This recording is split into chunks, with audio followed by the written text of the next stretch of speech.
ചീത്ത വിളിക്കുന്നവരോടൊക്കെ ഈ മറുപടി കൊടുക്കുക. എന്നാ പ്രശ്നം തീർന്നു. ഓർക്ക് വിളിച്ചിട്ട് മടുക്കും ചെയ്യും, നമുക്കൊരു കുറ്റം കിട്ടൂല. സിറാത്ത് എന്ന പാലം അങ്ങനെയാണ്. ഹജ്ജ് മിനസ് സൈഫി, വാളിനേക്കാൾ മൂർച്ചയുള്ളതാണ്. എന്നാൽ അതിലെ കടന്നു പോകാനുള്ള ഇന്ധനം ഒരു മനുഷ്യൻ ചെയ്ത നന്മകളാണ്. അങ്ങനെ കടന്നു പോകാനുള്ള ഒരു പാലമുണ്ട് മോനെ. റബീ ഇബ്നു ഹുസൈം എന്ന് പറയുന്ന ഈ സാധുവിന് ആ പാലം കടക്കാൻ കഴിഞ്ഞാൽ ഫഅന ഖൈറും മിമ്മാ തഖൂൽ, എന്നെ നീ ചീത്ത വിളിച്ചില്ലേ, ഞാൻ അതിനേക്കാളൊക്കെ നല്ലവനായിരിക്കും, ഞാൻ അവിടെ രക്ഷപ്പെടുകയാണെങ്കിൽ. എനിക്കത് മുറിച്ചു കടക്കാൻ കഴിയാതെ നരകത്തിലേക്ക് ഞാൻ വീഴുകയാണെങ്കിൽ നീ എന്നെ ചീത്ത വിളിച്ചതിനേക്കാളും ഞാൻ ഷർറാണ്, മോശക്കാരനാണ്. ഇതറിയാതെ നീ എന്തിനാണ് എന്നെ ചീത്ത വിളിക്കുന്നതെന്ന് മഹാനായ റബീ ഇബ്നു ഹുസൈം റളിയല്ലാഹു അൻഹു സയ്യിദുനാ ഉമർ ഇബ്നു അബ്ദുൽ അസീസ് റളിയല്ലാഹു അൻഹുവിന്റെ മുമ്പിലേക്ക് ഒരാൾ വരികയും ലോകത്തെ ഏറ്റവും വലിയ നീതിയുടെ പാഠം രചിച്ച ഉമർ ഇബ്നുൽ ഖത്താബ് എന്നവരുടെ പേരക്കുട്ടിയായി വന്ന ഉമർ ഇബ്നു അബ്ദുൽ അസീസ് റളിയല്ലാഹു അൻഹുവിനെ വല്ലാതെ ചീത്ത വിളിക്കുകയും ക്ഷമ പരിശോധിക്കുകയും ചെയ്തപ്പോഴാണ് മഹാനായ ഉമർ ഇബ്നു അബ്ദുൽ അസീസ് റളിയല്ലാഹു അൻഹു പറഞ്ഞത്, മോനെ, നിന്റെ ആ ഒരു വിളവൊക്കെ അവിടെ വെച്ചേക്ക്. നീ എന്നെ ചീത്ത വിളിക്കുകയും ഞാനിപ്പോൾ അധികാരമുള്ള ഖലീഫയാണ്, എന്റെ അധികാരം ഉപയോഗിച്ച് പിശാചിനെ കൊണ്ട് എന്നെ കളിപ്പിക്കാനാണത്രേ നീ ഉദ്ദേശിക്കുന്നതല്ലേ? എന്നിട്ട് നീ നിനക്കെന്താണോ എന്നിൽ നിന്ന് നാളെ കിട്ടാൻ പോകുന്നത്, അത് ഇവിടുന്ന് നീ വാങ്ങിക്കാൻ എന്നിൽ നിന്ന്. അങ്ങനെ ഞാൻ നിന്നെ ചീത്ത പറയുകയും നിന്നെ പരിഹസിക്കുകയും ചെയ്യുമ്പോ എന്റെ അമൽ അല്ലാഹു നിനക്ക് തരും. പക്ഷേ നീ എന്നെ ചീത്ത വിളിച്ചില്ലേ, അതിന് പകരം നിന്റെ അമലുകൾ അല്ലാഹു എനിക്ക് തരാൻ പോകുന്നുണ്ട്. അത് ഞാൻ നഷ്ടപ്പെടുത്താൻ പിശാചി എന്നെ പ്രേരിപ്പിക്കുകയാണ് നിന്റെ വഴിയിൽ, നിന്റെ ഈ വിളിയാളത്തിലൂടെ. ഞാൻ ഉത്തരം തരൂല മോനെ, നീ ചീത്ത വിളിച്ചാലും ഞാൻ തിരിച്ചു മറുപടി പറയൂല. ഉമർ ഇബ്നു അബ്ദുൽ അസീസ് റളിയല്ലാഹു, അധികാരമുണ്ട്, ആളുകളുണ്ട്, ഒരു വിരലനക്കിയാൽ മറുപടി കൊടുക്കാൻ ആളുകളുണ്ട്. പിശാചിനെ കൊണ്ട് എന്നെ നീ ഭ്രാന്തി പിടിപ്പിക്കാനാണല്ലേ വന്നത്, അങ്ങനെ ഞാൻ എന്തെങ്കിലും പറയണം. അത് പറഞ്ഞാൽ എന്റെ നന്മകൾ നിനക്ക് കിട്ടി, നിന്റെ നന്മകൾ എനിക്ക് കിട്ടാൻ നാളെ പോവുകയാണ്. അതിന് പകരം എന്റെ നന്മ നിനക്ക് വാങ്ങാനും പിശാചിനെ കൊണ്ട് എന്നെ ചീത്ത വിളിപ്പിക്കാനുമാണത്രേ നീ ഉദ്ദേശിക്കുന്നതല്ലേ? ഇത് സംഭവിക്കാൻ പോകുന്നില്ല മോനെ എന്ന് മഹാനായ ഉമർ ഇബ്നു അബ്ദുൽ അസീസ് റളിയല്ലാഹു അൻഹു ഈ മഹത്തുക്കളിലൂടെയാണ് ഇസ്ലാമിന്റെ തനതായ വെളിച്ചം നമ്മൾ മനസ്സിലാക്കുന്നത്. ആണ് അത്ഭുതം. അങ്ങനെയൊക്കെ നമുക്ക് പ്രതികരിക്കാൻ കഴിയുമോ? ഏറ്റവും നല്ല നന്മയാണ് ഖുർആൻ സ്വീകരിക്കേണ്ടത്. ബിസ്മില്ലാഹിർ റഹ്മാനിർ റഹീം. الذين يستمعون القول فيتبعون احسنه. വിശുദ്ധമായ ഖുർആൻ കേൾക്കുകയും ഖുർആനിലെ ഹസനും അഹ്സനുമുണ്ട്, നല്ലതും ഏറ്റവും നല്ലതുമുണ്ട്. അങ്ങനെയാണ്, നന്മയും തിന്മയും നല്ല ഖുർആനിലെ ഹസൻ അഹ്സൻ, നന്മ ഏറ്റവും നല്ല നന്മ. അങ്ങനെ വരുമ്പോൾ വിശുദ്ധ ഖുർആൻ പഠിക്കുകയും ജീവിതത്തിലേക്ക് ഏറ്റവും നല്ല നന്മ പകർത്തിയെടുക്കുകയും ചെയ്യുന്ന ആളുകൾക്ക് ബുശ്റാലഹും, അല്ലാഹുവിന്റെ റസൂലേ അവർക്ക് സന്തോഷവാർത്ത അറിയിച്ചു കൊടുത്തേക്കണമേ എന്ന് റസൂലുള്ളാഹി സ്വല്ലല്ലാഹു അലൈഹി വസല്ലം. അതുകൊണ്ട് മുഅ്മിനീങ്ങളെ ക്ഷമിക്കാൻ നബി തങ്ങൾ പറഞ്ഞതാണ്. ഇവിടങ്ങളൊക്കെ ക്ഷമ പാലിക്കുക, ക്ഷമിക്കുക. എല്ലാവരും, പ്രത്യേകിച്ച് സംഘടനകൾക്ക്, രാഷ്ട്രീയ പാർട്ടികളിലൊക്കെ പ്രവർത്തിക്കുന്ന ആളുകൾ ഒരുപാട് കേൾക്കേണ്ടി വരും. പള്ളി കമ്മിറ്റിയിൽ നിന്ന് വരെ 5 കൊല്ലം കഴിഞ്ഞ് ഭരിച്ച് ഇറങ്ങിപ്പോയാൽ കുറച്ച് ചീത്ത വിളിയും 2 റുപ്യക്ക് ബില്ലില്ല എന്നൊക്കെ കാര്യം പറയാം. ഇവിടെ കയ്യിൽ നിന്ന് 10,000 ഇറക്കി കൊടുത്ത മനുഷ്യനായിരിക്കും, ആ 10 റുപ്യക്ക് ബില്ലില്ലല്ലോ എന്നാ പറയാം. ഇത് മനുഷ്യന്മാരുടെ സ്വഭാവം ഇങ്ങനെയാണ്, ഈ ലോകം അങ്ങനെയാണ്. നമ്മളത് മനസ്സിലാക്കിയാൽ മതി. ജനങ്ങളെ നന്നാക്കാൻ പറ്റൂല, നമുക്ക് നന്നാവാലോ. ഇതാണ് ഇതിന്റെ പരിഹാരം. മൂന്നാമത്തെ വിഷയം മുഅ്മിനീങ്ങളെ മനസ്സിലാക്കണേ. നബി തങ്ങൾ പറഞ്ഞ ഒരു ഹദീസാണ് അതിന്റെ ഇതിവൃത്തം. മസ്ദാദ അബ്ദുൻ ബിഅഫ്വിൻ ഇല്ലാ ഇസ്സാ. മാപ്പ് കൊടുത്തതുകൊണ്ട് അഭിമാനമല്ലാതെ ഒന്നുമേ അല്ലാഹു ആർക്കും വർദ്ധിപ്പിച്ചിട്ടില്ല. മാപ്പ് ചെയ്തു കൊടുത്തവർക്ക് അഭിമാനമാണ്. നമ്മൾ വിചാരിക്കും മാപ്പ് ചെയ്ത് കൊടുക്കുന്ന ഒരു വീക്ക്നെസ് ആണെന്ന്. അല്ല, ദാറ്റ് ഈസ് എ പ്രൈഡ്. അതാണ് അഭിമാനം. അത് അഭിമാനമാണ്. മാപ്പ് ചെയ്ത് കൊടുക്കുക, അത് അഭിമാനമാണ്. അതുകൊണ്ട് മാപ്പ് ചെയ്യുന്നത് സൽസ്വഭാവത്തിന്റെ ഏറ്റവും മഹിതമായ ഗുണമാണത്രേ. ആ ഗുണമുള്ള ആളുകൾക്കാണ് അല്ലാഹു ഏറ്റവും നല്ല നന്മ ചെയ്തത്. ആണുങ്ങളെ, പെണ്ണുങ്ങളെ, ജീവിതത്തിൽ എത്രയാണ് നമ്മൾ കശപിശ കൂടുന്നത്, എത്രയാണ് പ്രശ്നങ്ങൾ. ഒരു കല്യാണം കഴിഞ്ഞാൽ തന്നെ എത്ര കച്ചറ ഉണ്ടാവും അതിന്റെ പിന്നാലെ, അല്ലെ?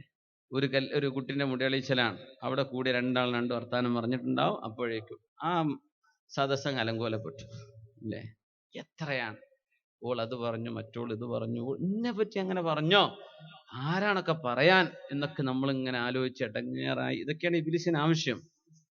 അതിനൊക്കെ ഉള്ള ഗുളികയാണ് ഇനി പറയാൻ പോണത് ഇൻഷാ അല്ലാഹ്. ഇതൊക്കെ കിട്ടിയാൽ നമ്മൾ കുടിച്ചേക്കണം ആ ഗുളിക കേട്ടോ. മരുന്ന് വാങ്ങിയിട്ട് വല്യമ്മ കുടിക്കാതെ ജനലിൽ കൂടെ വലിച്ചെറിഞ്ഞ വല്യമാരുണ്ടാവും. അതല്ല, എന്ത് ചെയ്യുക, ഗുളിക വാങ്ങിത്തരുന്നത് എന്തിനാണ്? അസുഖം മാറാനാണ്. ആ അസുഖം മാറാനുള്ള പ്രതിവിധി, അതിന്റെ പ്രിസ്ക്രിപ്ഷൻ റസൂലുള്ളാഹി സ്വല്ലല്ലാഹു അലൈഹി വസല്ലം പറഞ്ഞു തന്നിരിക്കുകയാണ്. ഒരുപിടി സംഭവങ്ങൾ നമുക്ക് ചർച്ചയിലേക്ക് വരാനുണ്ട്. ഒന്ന് എഴുന്നേറ്റ് സ്വലാത്ത് ചൊല്ലിയിട്ടിരിക്കും. സ്വല്ലു അലൻ നബി മുഹമ്മദിൻ വആലി അല്ലാഹുമ്മ സ്വല്ലി അലാ സയ്യിദിനാ മുഹമ്മദിൻ وعلى آل سيدنا محمد وبارك وسلم عليه ما ازداد عبد بعفو إلا عزا. അല്ലാഹു തആല മാപ്പ് കൊടുക്കുന്നതിന് പകരം അഭിമാനമല്ലാതെ കൊടുക്കുന്നില്ല. മാപ്പ് കൊടുത്തവർക്ക് അഭിമാനമാ കൊടുക്കുക. നമ്മൾ പറയില്ല, ഞാൻ മരിച്ചാലും പുറത്തു കൊടുക്കൂല അങ്ങനെയൊക്കെ പറഞ്ഞ പെണ്ണുങ്ങളുണ്ട്. ജീവിതത്തിൽ പറയാൻ പാടില്ല ആ വാക്ക്. ഞാൻ മരിച്ചാലും പുറത്തു കൊടുക്കൂല എന്ന് ആരാ പറയാൻ? അള്ളാഹു പുറത്തിരുന്നില്ലേ? അള്ളാഹു പുറത്തിരുന്നില്ലേ? അള്ളാഹു മാപ്പ് തരുന്നവനല്ലേ? അലാ തുഹിബ്ബൂന അൻ യഗ്ഫിറല്ലാഹു ലക്കും. അള്ളാഹു നിങ്ങൾക്ക് മാപ്പ് തരാൻ നിങ്ങൾ ഇഷ്ടപ്പെടുന്നില്ലേ? അതുകൊണ്ട് നിങ്ങൾ മാപ്പ് കൊടുക്കേണ്ടവരാണ്. ഇത് നമ്മളെ ചെയ്താലേ പ്രശ്നം ഉണ്ടാക്കാൻ പിന്നെ ആരും ഉണ്ടാവില്ല. റസൂലുള്ളാഹി തങ്ങളുടെ പ്രിയപ്പെട്ട ഭാര്യ, നമ്മൾ അധികമാരും കേട്ടിട്ടില്ലാത്ത, ചർച്ച വരാറില്ലാത്ത, അധികം ആയിഷ ബീവി, ഖദീജ ബീവി റളിയല്ലാഹു അൻഹുമ, ഇവരുടെയൊക്കെ കഥയാണ് അധികം കേൾക്കല്ലേ. നബി തങ്ങളുടെ ഭാര്യമാരിൽ ഉമ്മുൽ മുഅ്മിനീൻ സഫിയ്യ ബിൻത് ഹുയയ്യ് റളിയല്ലാഹു അൻഹാ, നബിയുടെ ഭാര്യയാണ് സഫിയ്യ ബീവി റളിയല്ലാഹു. നല്ല ഭംഗിയുള്ള ജൂത കുടുംബമായിരുന്നു. എന്നിട്ട് മുസ്ലിമച്ചായവരാണ്. അല്ലാഹുവിന്റെ റസൂൽ സ്വീകരിച്ചു അവരെ. നമ്മൾ പൊതു മുസ്ലിമീങ്ങളായ ആളുകൾ കല്യാണം കഴിക്കാൻ മുന്നോട്ട് വരാൻ ചിലർക്ക് മടിയാണ്. പരക്കാർ പറഞ്ഞ് വസ്വാസാക്കും. പിന്നെ ഉമ്മി വാപ്പി ആരാ, കുടുംബം ആരാന്ന് ചോദിച്ചാൽ എന്താ മറുപടി പറയാൻ? കുടുംബം എന്ന് ചോദിച്ചാൽ അള്ളാന്റെ കുടുംബം എന്നാ പറയണം. ഇബ്നുൽ ഇസ്ലാം, ബിൻതുൽ ഇസ്ലാം, ഇസ്ലാമിന്റെ മോളാന്നാണ് പറയണം. അല്ലാന്താ? അതിനും നമുക്കത് വേണ്ട കുട്ടിയെ, നമുക്ക് വേറെ കുടുംബം, നമ്മളെ തറവാടില്ല തന്നെ ആയിക്കോട്ടെ എന്ന് പറയും. ഇസ്ലാമിനേക്കാളും വലിയ തറവാടുണ്ടോ?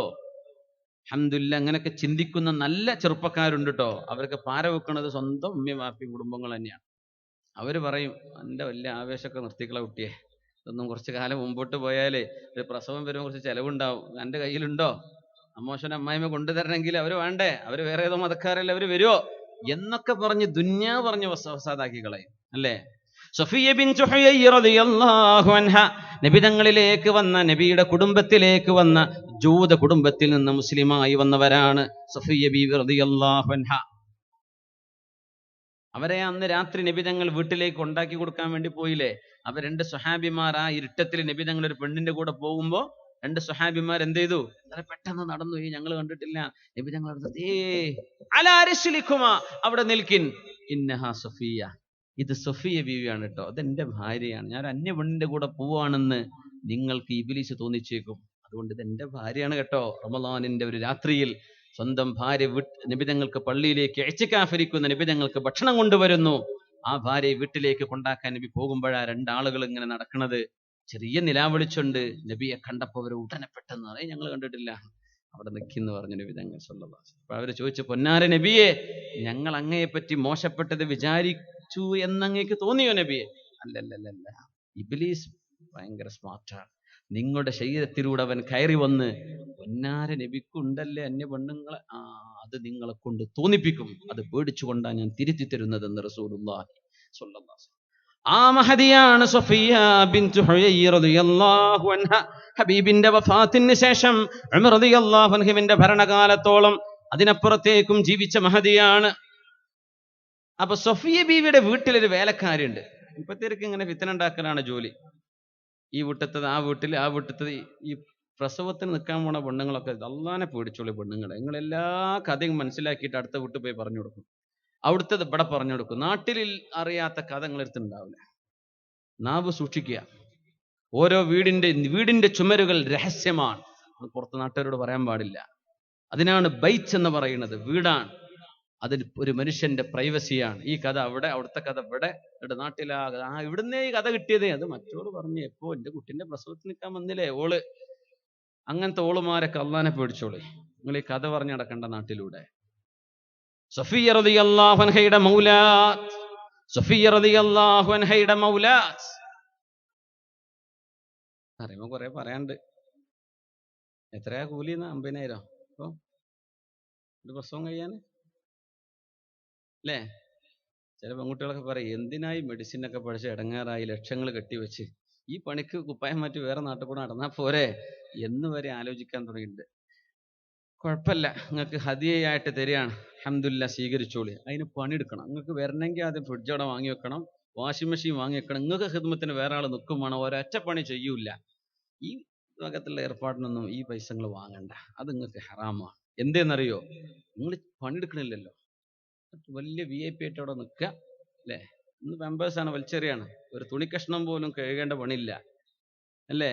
ഒരു സാമാന്യം ഒരു ആദത്ത്, ഒരു സാമാന്യ മര്യാദക്ക് കൊടുക്കുന്നതോ വാങ്ങിക്കുന്നതോ അല്ല, അതിനപ്പുറം. എന്നിട്ട് എല്ലാവിധ സംവിധാനം ആദ്യം ചോദിക്കൂടെ, വാഷിംഗ് മെഷീൻ ഉണ്ടോ, ഫ്രിഡ്ജ് ഉണ്ടോ, എന്നാ ഞാൻ വരാം. കുക്കിംഗ് റേഞ്ച് ഉണ്ടോ, മറ്റു വിഷയം ഉണ്ടോ, ഗ്യാസ് ഉണ്ടോ, കണക്ഷൻ ഉണ്ടോ. ഇങ്ങനെ പുതിയ നാളമാര് എന്ത് ചെയ്യണ്ട, നിങ്ങൾ ഈ പണി ചെയ്യണ്ട. ഇതൊരു ഖിദ്മത്തായിട്ട് ചെയ്ത് അതിനൊരു വേതനം മാന്യമായത് കിട്ടിയാൽ അൽഹംദുലില്ലാ. അതിന് ബാർഗെയിൻ ചെയ്ത് അനാവശ്യമായ കാര്യങ്ങളൊക്കെ ഇടപെട്ട് ദുനിയാവിന്റെ പിന്നാലെയായി എന്ത് ചെയ്യരുത്. ഒരു ഖിദ്മത്തിന് വന്നിട്ട് അത് ചെയ്യാണ്ടിരിക്കുന്ന പണി അങ്ങനെ ചെയ്യല്ലേ. ഒന്ന് ശ്രദ്ധിക്കുക, അള്ളാഹുവിനെ പേടിക്കണം. സൂചിപ്പിക്കാൻ വേണ്ടി പറയുകയാണ്. അപ്പോ സഫിയ്യ ബീവി റളിയല്ലാഹു അൻഹയുടെ മൗലാത്ത് വന്നിട്ട് മഹാനായ ഉമർ തങ്ങളോട് വന്നൊരു സ്വകാര്യം പറയുന്നു. ഉമർ തങ്ങളാണ് അമീറുൽ മുഅ്മിനീൻ. എന്താ പറയുന്നത്? അമീറുൽ മുഅ്മിനീനെ, നിങ്ങൾക്കറിയുമോ, ഇന്ന സഫിയ്യ തുഫള്ളിലു സബ്ത അലൽ ജുമുഅ. സഫിയ്യ ബീവിക്ക് വെള്ളിയാഴ്ചയെക്കാളും ഇഷ്ടം ശനിയാഴ്ചയാണ്. ഉമർ എന്നവരെ നിങ്ങൾക്കറിയോ? അപ്പൊ നമുക്ക് വെള്ളിയാഴ്ച ഉള്ള പോലെ ജൂതന്മാരുടെ ആഴ്ചയിലെ നിസ്കാരം ശനിയാഴ്ചയായിരുന്നു. ക്രിസ്ത്യാനികൾക്ക് അത് ഞായറാഴ്ചയാണ്. അറിയാലോ. വെറുതെ ഫിത്ന ഉണ്ടാക്കണം. മുമ്പ് ജൂത കുടുംബത്തിലല്ലേ ജീവിച്ചത്. അപ്പൊ ഇപ്പോഴും ദുന്യാവിലേക്ക് ഇസ്ലാമിലേക്ക് വന്ന് നബി തങ്ങളുടെ കൂടെ ജീവിച്ച് ഉമ്മുൽ മുഅ്മിനീനാണ്, മുഅ്മിനീങ്ങളുടെ ഉമ്മയാണ്. എന്നിട്ടും ആ പെണ്ണുണ്ടാക്കിയ ഫിത്ന കണ്ടാണെങ്കിൽ. സഫിയ്യ ബീവിക്ക് വെള്ളിയാഴ്ചത്തെക്കാളും ഇഷ്ടം ശനിയാഴ്ചയാണ് കേട്ടോ. പിന്നെ അതല്ല, സഫിയ്യ ബീവിയുടെ ജൂത കുടുംബങ്ങളുമായി അവർക്ക് ഇപ്പോഴും വല്ലാത്ത ബന്ധമുണ്ട്. നിങ്ങൾ അറിഞ്ഞോ? അമീറുൽ മുഅ്മിനീൻ ഉമർ തങ്ങളുടെ വിഷയത്തിലേക്ക്, ശ്രദ്ധയിലേക്ക് വിഷയം വന്നപ്പോ ഉമർ റളിയല്ലാഹു അൻഹു ആളയച്ചു. സഫിയ്യ ബീവിയോട് ചോദിച്ചു, സഫിയ്യ ബീവി, അള്ളാഹുവിന്റെ റസൂലിന്റെ ഭാര്യയായവരെ, ഞങ്ങളുടെ മാതാക്കളിൽ അള്ളാഹുവിന്റെ ഖുർആൻ പറഞ്ഞ നബിയുടെ ഭാര്യമാർ ഞങ്ങളുടെ ഉമ്മമാരാണ്.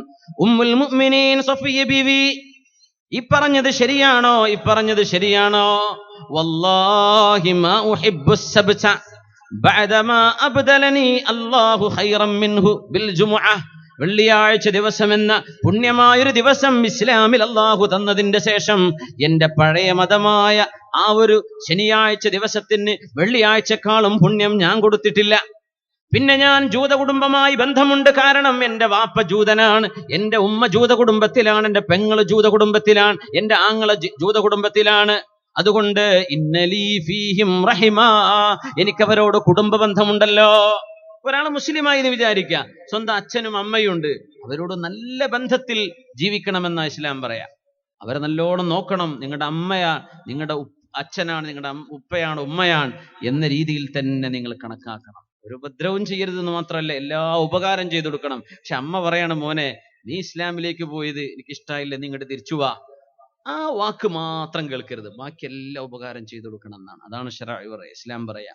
മഹദിയായ സഫിയ്യ റളിയല്ലാഹു അൻഹ പറഞ്ഞു, ഉമർ എന്നവരെ, എന്നെ പറ്റി എന്റെ വേലക്കാരി പെണ്ണ്, ഞാൻ ചെലവ് കൊടുക്കുന്ന പെണ്ണ്, സ്വന്തം വീട്ടില് ഭക്ഷണം കഴിച്ച് ജീവിക്കുന്ന പെണ്ണാണിത്. ഉമർ എന്നവരെ, എന്റെ വീട്ടിൽ അടിമയായി ജീവിക്കുന്ന, അടിമ പെണ്ണായി ജീവിക്കുന്ന ആ മൗലാത്ത് എന്നെ പറ്റി പറഞ്ഞത് സത്യമല്ല ഉമറെ. ഞാൻ മുസ്ലിമച്ചല്ലേ, എന്നെയല്ലേ ഹബീബ് കല്യാണം കഴിച്ചത്. അങ്ങനത്തെ എന്നെ പറ്റി അവർ എങ്ങനെ പറയും? എനിക്ക് ജൂത മതമാണ് ഇഷ്ടമെന്നല്ലേ ഈ പറഞ്ഞതിന്റെ അർത്ഥം? നേരെ വേലക്കാരന്റെ മുമ്പിലേക്ക്. നമ്മളെന്താ വിചാരിക്കുന്ന?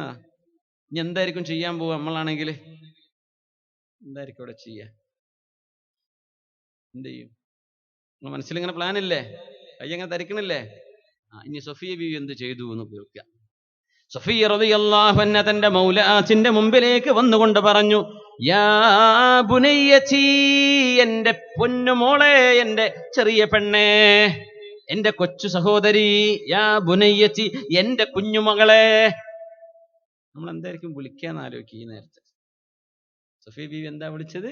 യാ ബുനയ്യതി, എന്റെ കൊച്ചുമോളെ. അത്രക്കല്ലേ പ്രായമുള്ളൂ. അതൊരു ചെറുപ്പക്കാരി പെണ്ണാണ്. സഫിയ ബീവി റളിയല്ലാഹു അൻഹ അവരെക്കാളും മുതിർന്നവരാണ്. യാ ബുനയ്യതി മാ ഹമലകി അലാ അൻ തഖൂലി മാ ഖുൽതി, ഉമർ എന്നവരോട് എന്നെ പറ്റി അങ്ങനെ പറയാൻ മാത്രം മോളെ ഞാൻ എന്ത് തെറ്റാണ് നിങ്ങളോട് ചെയ്തത്? ഇദ്ഹബീ അൻതി ഹുറത്തുൻ ലിവജ്ഹില്ലാഹ്,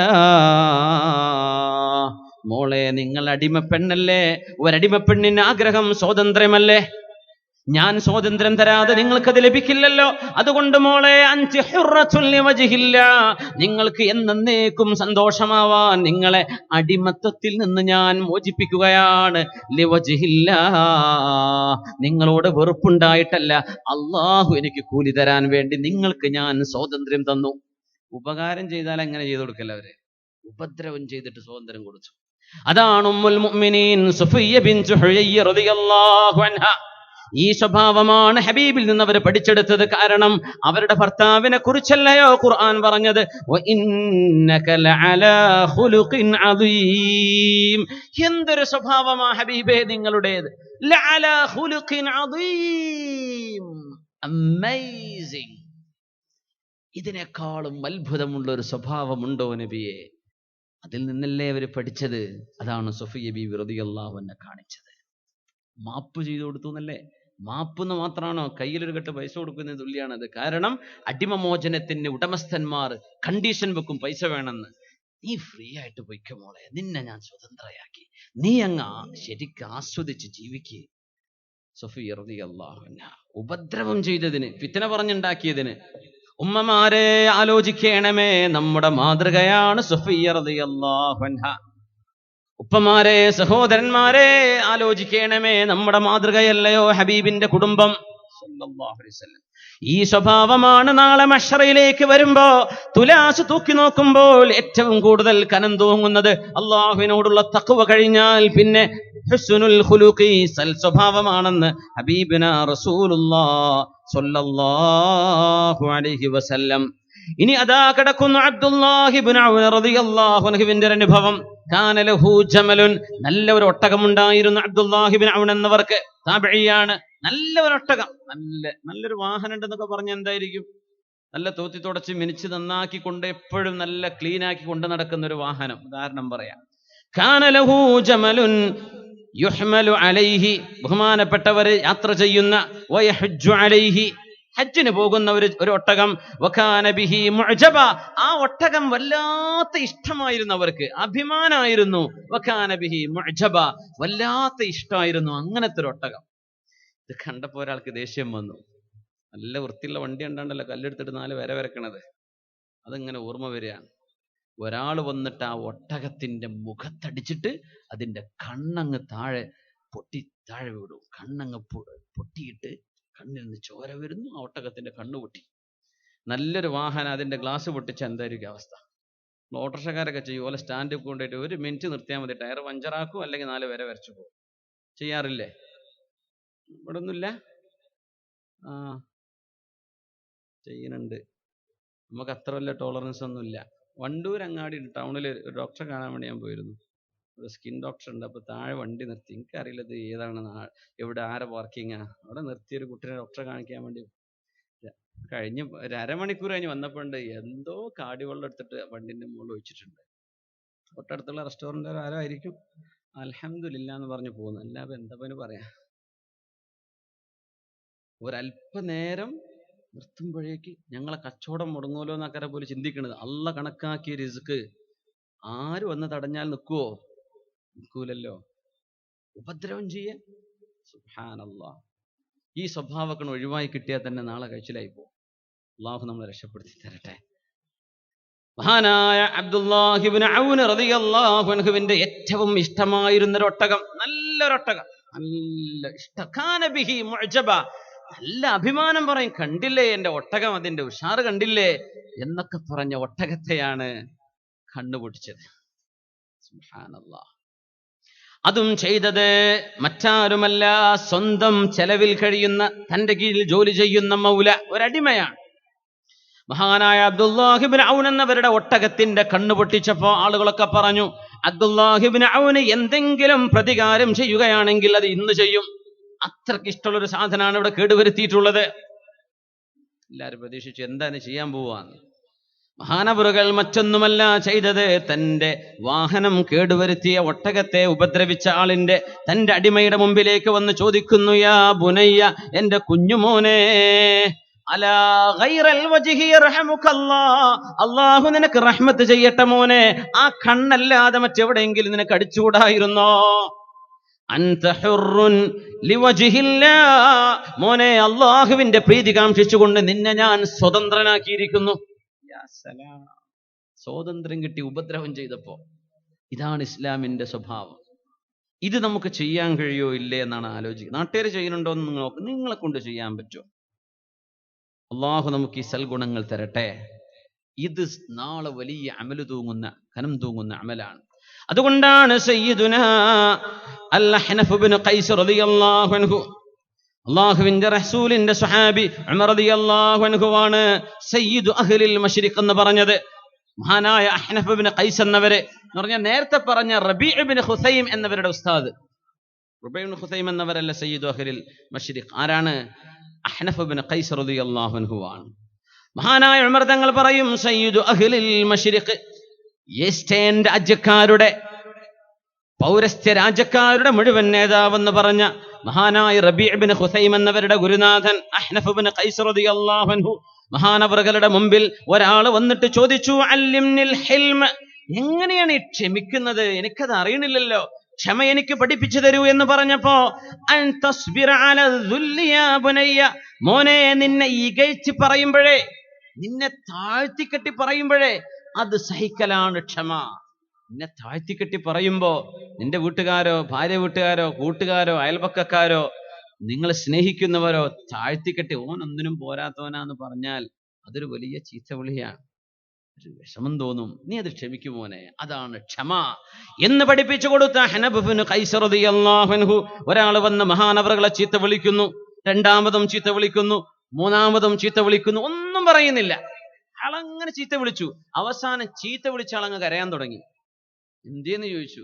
എനിക്ക് അത്ര ഒരു മനുഷ്യന്റെ വില പോലും തരാത്തോണ്ടല്ലേ ഈ ചീത്ത വിളിച്ചിട്ട് നിങ്ങളൊരു മറുപടി പറയാത്തത്, ഞാൻ തോറ്റു എന്ന് പറഞ്ഞു. കരഞ്ഞെഴുന്നേറ്റ് പോവുകയാണ്. മഹാനായ റബീ ഇബ്നു ഖൈസ് എന്നവരുടെ ഗുരുനാഥൻ അഹ്നഫ് ഇബ്നു ഖൈസ് റളിയല്ലാഹു അൻഹു ചീത്ത വിളിച്ചിട്ട് തന്നെ ചീത്ത വിളിച്ച ആളും മറുപടി കേൾക്കാതെ വന്നപ്പോ നാണം കൊണ്ട് കരഞ്ഞുപോയി. നിങ്ങൾ എന്നെ മൈൻഡ് പോലും ചെയ്യുന്നില്ലല്ലോ, ഇത്ര പറഞ്ഞിട്ട് എന്താ മറുപടി പറയാത്തത്? അത് അദ്ദേഹത്തിന്റെ അത്ഭുതം. മനുഷ്യന്മാർ അത്രേ ഉള്ളൂ. വളരെ റാഹത്താണ് ഹാൻഡിൽ ചെയ്യാൻ. നമ്മളെ കയ്യിൽ അതിന്റെ മരുന്നുണ്ടായാൽ മതി. ലോകം ആകെ ഇളകി മറിഞ്ഞാൽ എന്താ കുഴപ്പം? നിങ്ങൾ കീപ് കാമായിട്ട് നിൽക്കുക. ക്ഷുഭിതനാവല്ലേ, emotionally don't get driven by emotions. എന്ത് ചെയ്യുക? സ്റ്റേ കാം,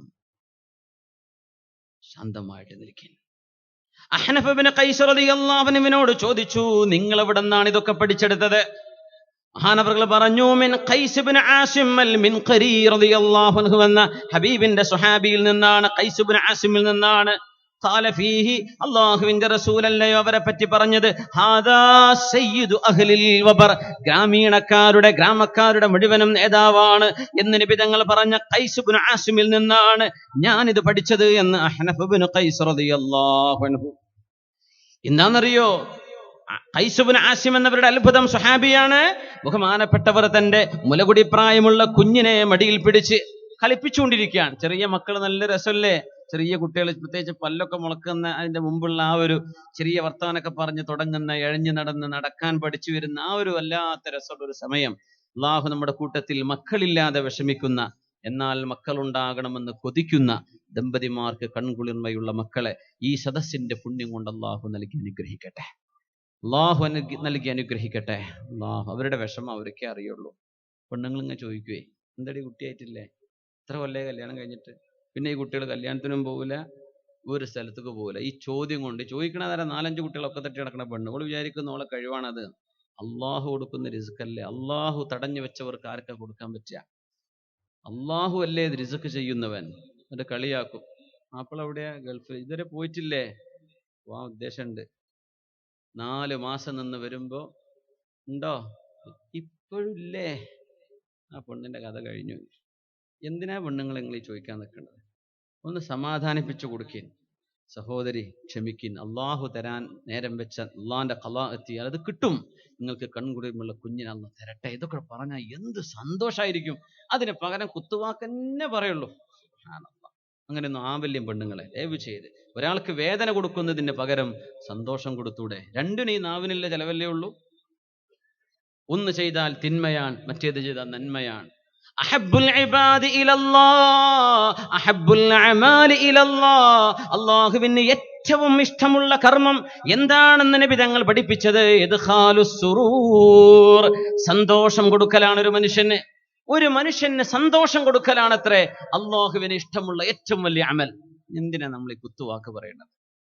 ഇങ്ങനെ പറയല്ലേ. അല്ലാഹു കൺകുളിർമുള്ള മക്കളെ കൊടുക്കട്ടെ.